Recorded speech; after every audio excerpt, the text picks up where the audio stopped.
近年越嚟越多青少年由中國、香港同澳門嚟到美國加州留學，佢哋要面對嘅唔單止係新嘅獨立生活，更係新嘅學習環境，以致截然不同嘅美國文化。有見及此，我哋一班舊生希望喺新學生剛踏足美國嘅時候，幫助佢哋盡快適應新生活。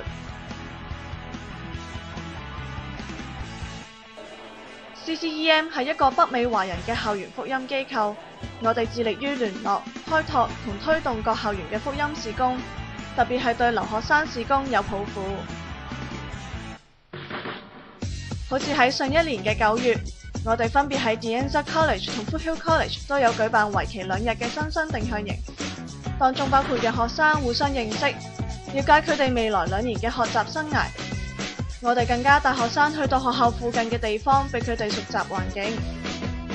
我哋又提供職業講座，讓學生了解喺矽谷嘅就業情況，幫助佢哋喺呢4年內選擇適合自己嘅主修科，好好計劃佢哋嘅將來。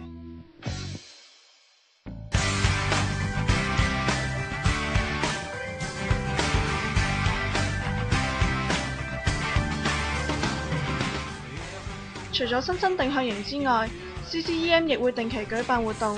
例如感恩節晚會、BBQ 等，又會喺暑假舉辦歷奇營，用唔同元素嘅活動挑戰學生喺成長中面對佢哋嘅人生同埋信仰。過往嘅活動，我哋都有大批來自唔同院校嘅留學生幫忙，所以新學生可以好容易咁融入呢一個大家庭。